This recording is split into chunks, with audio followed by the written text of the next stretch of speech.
Geoff Johns is the very best writer of DC Comics of the past 10 to 15 years, in my opinion. He gets characters, he gets a universe. It's no coincidence that when he led DC Rebirth, it felt like such a perfect version of the DC Comics universe. Unfortunately, that didn't last very long, and we've been waiting, other than Stargirl, really, when are DC Comics going to bring Geoff Johns back? He took his Mad Ghost imprint, which was supposed to be at DC. He took it over to Image Comics. We haven't really seen him much lately. We do know that Geoff had some controversy at Warner Media, specifically with the Ray Fisher allegations. And we also know that he and Jason Fabok had talked to DC Comics about doing a Batman 3 Jokers sequel that never really got off the ground. They didn't even return their phone calls. I didn't think Geoff was probably going to be returning in the near future, but thankfully I was wrong. He's back, baby. The king of DC Comics, or at least modern DC Comics, is returning for a Flashpoint Batman event series. I did not see this coming whatsoever. And in this Geoff Johns Flashpoint Beyond event series, we will see Flashpoint Batman solve the mystery behind Flashpoint's resurrection, which is interesting because I specifically remember Tom King explaining this in City of Bane, right? When we had Flashpoint Batman comes back, he joins up with Bane, and then we get like an entire issue where he explains how he didn't die in Flashpoint and how he came back. I'm not against DC Comics retconning anything Tom King has done, especially on his Batman run out of existence. But it seems, it didn't happen all that long ago. But thankfully, we're going to get the man that actually knows a thing or two about Flashpoint, one of the architects of the big event. Maybe is it the last really big event that DC did that felt impactful? Kind of feels like it. Not the last good event. I'd still say that's Blackest Night. For those of you unfamiliar with the DC Omniverse, there's an alternate reality where Bruce Wayne's father, Thomas Wayne, became Batman. That was from an event called Flashpoint. And this April, Geoff Johns is going back to Flashpoint to find out how Thomas Wayne survived the Flashpoint. Of course, we've seen Thomas Wayne Flashpoint Batman in Justice League Incarnate. We've also seen him in Infinite Frontier. I believe that's the one. And this is going to be picking up on the strands from the 2011 DC event series Flashpoint, where Thomas Wayne Batman debuted. It's going to be a 7-issue series called Flashpoint Beyond and returns to that universe. But this time, the Flash will not be at the center of the story. Flashpoint Beyond will star Thomas Wayne as Flashpoint Batman and the other alternate reality versions of our DC icons. And this is what Geoff Johns himself had to say. This is for the fans of big DC events and the great history of DC when it comes to comic books. And even though this is an event, it's focused on character over concept.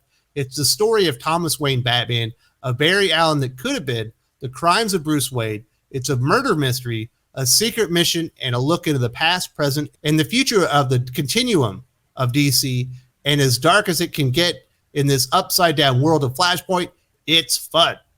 And right there from that quote, that is why Geoff Johns is better than all the rest. He realizes you have to get the character first. It is not all about cool concepts. The cool concepts can be great. I'm looking at you, Donny Cates.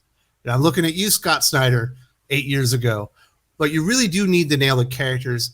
If you're not getting their voices right, if you're not exploring the characters themselves or the universes and building upon them or saying something unique about them, what's the point of the story? Sure, you can do neat stuff, but eventually people want to get to the heart of the characters. They want to know who these characters are. And that's why Geoff Johns has been so successful no matter what DC character he's written. He can do Aquaman. He can do Green Lantern. He can do Superman. He can do Batman. He can do Wonder Woman. He can do the Justice League. Certainly do the Justice Society of America. And please come back to the Legion of Superheroes.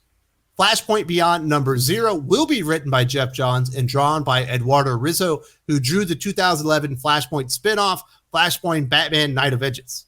And the 6 remaining issues of Flashpoint Beyond will be co-written by Johns, oh, this is depressing, alongside current Flash scribe Jeremy Adams, great news, and Teen Titans Academy's Tim Sheridan. Former Justice League artist Germanico will be drawing those issues. I have one major issue with this creative team. Personally, I say just let Geoff Johns do the whole thing, but I do know that he's a busy man and he's got a lot of stuff going on as far as Warner Brothers, DC, the films, and the TV universe. Okay, so we needed some help. Jeremy Adams great choice. His Flash has been fantastic. He's been very redemptive for Wally West and all the BS that DC Comics put through Wally West and his fans through, starting with Tom King's Heroes in Crisis all the way through DC's Future State. Jeremy Adams has done his very best to put the pieces of Wally West back together and to do something good for the fans. So I'm on board with that. Sir Monaco is a very good artist. You're not going to get any complaints with me. I think he's a good choice. But Tim Sheridan sucks. He's on my never buy list. And when I say never buy, like I ain't fucking buying. And his name being associated with this event gives me pause. I called Geoff Johns the king of modern DC Comics when I came in here. I just sang the praises of Jeremy Adams and Zermanica.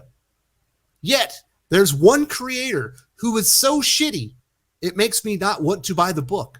Tim Sheridan is fucking awful. He wrote that terrible Future State Teen Titans story. He wrote that equally, if not even worse, Future State Shazam story right there. He's pretty much on my never buy list. I read Teen Titans Academy number what, which is supposed to be their answer to Strange Academy, which is brilliant. If you need a book, read that one, not Teen Titans Academy. And Teen Titans Academy absolutely sucks. It is awful. I just did a review of it in our Worst of the Week not that long ago, and it still sucks. I understand that DC Comics would like to elevate the profile of Jeremy Adams and Tim Sheridan by associating them with Geoff Johns. Jeremy Adams has earned it. His profile needs to be elevated because he is a good talent and has a future in the comic book industry. Tim Sheridan is a no-talent hack, and you're not elevating him. You're bringing Geoff Johns down with it. What parts of this story is Tim Sheridan working on? Is he just doing some dialogue? How much of the story that Geoff Johns has outlined is he going to fuck up? DC Comics has an editorial team. They know who's writing good stories, and they know who's writing shitty stories. You shouldn't be rewarded for bad work. That's exactly what they're doing, and they're trying to shove Tim Sheridan down my throat by attaching him to one of the few DC Comics writers of modern times that's actually worth a damn. Now that I've got that ran out of the way, the series kicks off on April 5th with a double-sized Flashpoint Beyond number 0, which we already talked about, followed by 6 issues released every other week, culminating June 21st with Flashpoint Batman Beyond number 6. For those of you who are unaware, in the 2011 Flashpoint event, Thomas Wayne Batman helped the Flash figure out where the world went wrong and set right the events that produced this tragic variant timeline. They succeeded and set about the line-wide DC reboot, the New 52. That is the unfortunate part of the Flashpoint, and probably one of the reasons that it does have a caveat on it. That it was an interesting event, but it led to some very bad things in the DC Comics future, although the beginning of New 52 wasn't terrible. Which seemingly erased the Flashpoint reality, that being the New 52, and then Thomas Wayne Batman jumped to the main DCU reality for intermittent appearances in storylines such as Batman Flash Crossover the Button, the recent DC event series Infinite Frontier, and the current Justice League Incarnate. And I don't think it was by accident that they left off Tom King's City of Bane, in which Flashpoint Batman Thomas Wayne played an enormous part. In fact, it turned out Bane wasn't the bad guy. He was. But I do not blame him for leaving that out because that story sucks. In Flashpoint Beyond, we learned that the Flashpoint reality survived, and Thomas Wayne Batman is even more shocked than we are. In the 7-issue series, he will return to the streets of his Gotham City to figure out the multiversal mystery of how his universe didn't die, and if there's some way to resurrect his dear departed son, Bruce. Along the way, he'll find an apparent lead with a new serial killer called the Clockwork Killer. As far as I know, this is a new character. I don't believe there's any appearance of a Clockwork Killer within the DC Comics timeline, although, you have Calendar Man. Maybe it's a weird version of Calendar Man. And this pursuit of the Clockwork Killer will lead him to Aquaman, who in this reality is a domineering tyrant of the Atlantean Empire, which has conquered Europe. We're definitely going to see an evil Aquaman in this one. There's a cover. He's holding a trident. It looks like he's stolen a sword. And it looks like on another cover that Aquaman is choking the life out of Thomas Wayne. So he's going to be a key player in this one. This is not the first time that we are seeing the 2011 Flashpoint event being revisited. We certainly saw it in the animated universe with Justice League, the Flashpoint Paradox. Every year, I believe they have a Flashpoint event in the CW Arrowverse, and the Flashpoint is going to be the basis of the upcoming Flash movie, where they're going to replace the entire Justice League. So I don't know why they want to keep ruining the name Flashpoint. It's already associated with the New 52, but apparently it's also going to be with the what are they calling it? The DCU, the DCEU, whatever it is, where we're going to have a Supergirl and Batgirl will play Superman and Batman. I may not be looking forward to the upcoming live event, an adaptation starring Ezra Miller, but I'm absolutely looking forward to this to a degree. I don't know why they're including Tim Sheridan. It's a real turnoff as a fan, but otherwise, everything about this sounds glorious.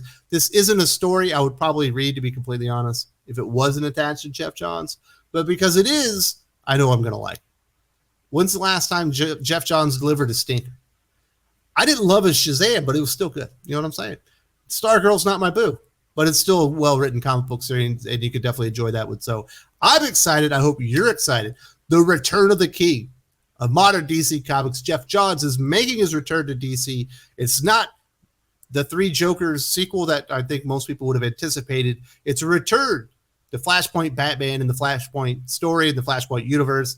I don't know that anybody was asking for this, but we were definitely asking for more Geoff Johns in the DC Comics universe. If you would like to know why I dislike Tim Sheridan's writing so much, this video right here, I go into depth on it. If you want to hear what my thoughts on DC Rebirth, which obviously was led by Geoff Johns, you might want to watch this video. So I've got two of them for you. I hope one of them suits your needs. We got the DC Rebirth video, and we got why I hate Tim Sheridan and why he's a terrible writer right here.